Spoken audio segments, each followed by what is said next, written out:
भाजपा नेता और भारतीय कुश्ती संघ के पूर्व अध्यक्ष बृजभूषण शरण सिंह ने गुरुवार को अपने खिलाफ लगाए गए यौन उत्पीड़न के आरोप को राजनीति से प्रेरित बताया और कहा कि पहलवानों से जुड़ा मामला केवल गुड टच और बैड टच तक सीमित था और इससे ज्यादा कुछ भी नहीं था। गोंडा जिले के नंदिनी नगर महाविद्यालय में आयोजित सत्यमेव जयते सम्मान समारोह को संबोधित करते हुए सिंह ने कहा, मैंने किसी की साड़ी खींचने का काम नहीं किया। मेडल पहनाते हुए टच होने पर तूफान खड़ा कर दिया गया।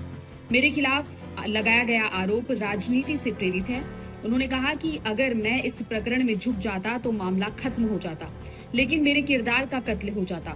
कार्यक्रम के बाद बृजभूषण शरण सिंह ने मीडिया से बातचीत के दौरान भी अपने ऊपर लगे आरोपों पर बात की। एक तो जो मुझे ऐसा बताया गया कि जैसे मैंने किसी के साथ रेप किया हो, जबकि आरोप थे कि मेडल पहनाते समय हमने उनको टच कर लिया। हमारा इरादा नहीं ठीक था। जब वो मेडल कुश्ती जीत गए तो हमने बधाई देते हुए उनको टच कर दिया। तो इसी प्रकार के आरोप थे, लेकिन माहौल ऐसा बनाया गया कि जैसे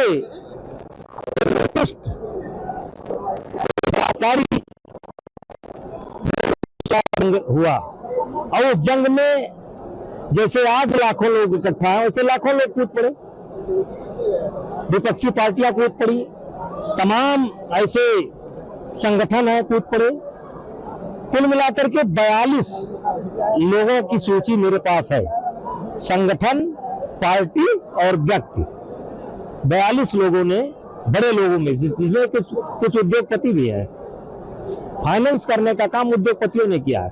उद्योगपतियों के पीछे भी कुछ लोग हैं, लेकिन उसके बावजूद आज मैं कोर्ट से बाइज्जत बरी हुआ। इनकी मंशा क्या थी? इन 42 लोगों जिंदा जला देना चाहते थे।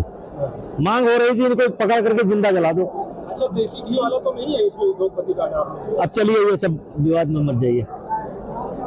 अभी जिस तरह से प्रदर्शन हुए हैं, आप ये उस समय भी प्रदर्शन हुए थे भारतीय जनता पार्टी के। देखिए, मैं स्पष्ट कहना चाहता हूं कि जो अपोजिशन है इस समय, उसके पास स्वयं की ना कोई विचारधारा है और ना स्वयं के ऊपर उनका अपने आप के ऊपर विश्वास है। वो छिप करके वार करते हैं।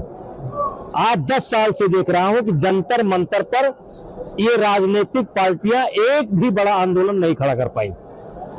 कभी अन्ना हजारे के आंदोलन में शरीक हुई, कभी यौन उत्पीड़न में शरीक हुई, कभी किसानों के नाम पर शरीक हुई, कभी अभी देखिए ये बच्चों का आंदोलन बड़ा पवित्र आंदोलन था।